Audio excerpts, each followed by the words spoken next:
Welcome to the latest episode of Talking Trim. I'm Jonathan Skinner, and today we are looking at the occasional rear seat units for the Triumph TR2 up until the end of the TR3B range.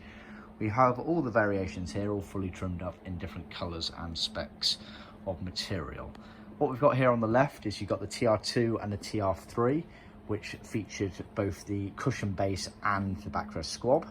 Then on the TR3A early, you had just a cushion base, and the TR3A late, you also had just the cushion base. The reason being on those is the backrest effectively was the rear bulkhead, which is part of the main panel set. So they kind of did away with the actual separate unit for a backrest that they used on the earlier cars, and they just used the rear bulkhead panel as a makeshift backrest, so to speak. It's worth noting as well that these weren't fitted to all of the cars. In fact, the TR2 version there is extremely rare to see. Not so much on the TR3As. They did go in quite a few of the cars, but I'd say the majority of the cars did not leave with the rear seats units in them. They were just the carpeted area on the rear shelf, as it were. So starting with the TR2 like I say, you've got the cushion base and the backrest squab, so it goes over the top of the bulkhead effectively. And obviously, those of you know that have got a TR2 or a TR3, the rear floor was sloping, and thus you needed a metal bracket as such, which basically bolted to the floor, went up the sloping floor behind these panels, bolting onto these panels, and also onto the rear bulkhead area where the fuel tank is.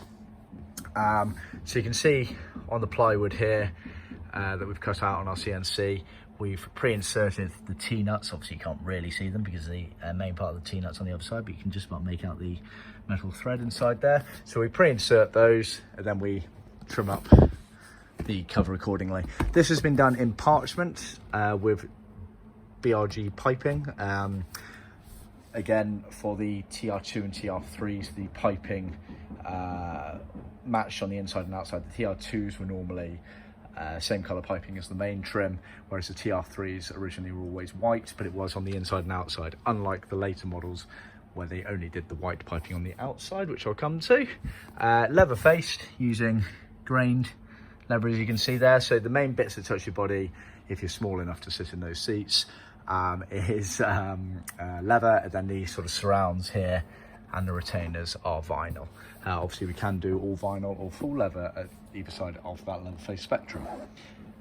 You then had the TR3A early, which again had a sloping rear floor, so you do need a metal bracket. However, it is a different bracket to that. It's effectively a U-shaped bracket that basically bolted to the floor up onto the underside of the plywoods, again using, if I can just turn this over, using the T-nut slots.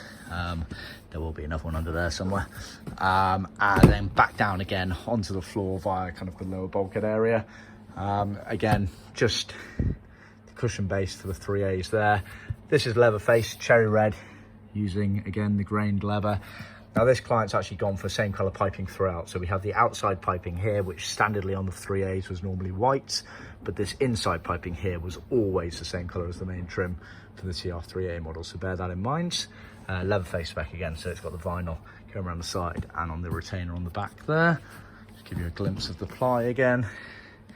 And obviously it has a foam padding, which does have a bit of an overlap. You can see there the outline for the diff hump. And then finally, the TR3A late and TR3B. Effectively the cut off between this version here and this version here was TS 60,000, but the dominant factor should be what is your rear shelf area. Is it sloping, in which case you need that one? Is it flat, in which case you need this one? So yeah, this is a flat version, obviously the late version, which means you do not need a metal bracket to help it sit into the car. It goes flat onto the rear shelf and fits very tightly in from side to side, obviously.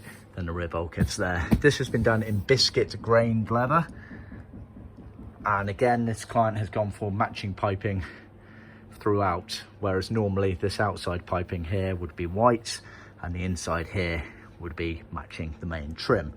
But this client's gone off-piste, so to speak, bespoke, whatever you want to call it. It's actually full leather as well, so you can see all of these elements here are leather, not just the top facings here. So see our website for more details and pricing on that. And just to give you a look on the underside, that's the plywood panel there. So no T-nuts on this one, no T-nuts required. Has got the bolt through holes there for the rear shelf though, as you can see.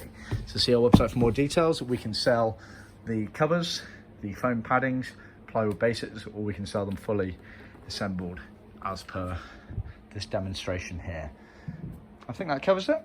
Yeah, see our website for more details. Remember to click and subscribe and share to other classic car enthusiasts.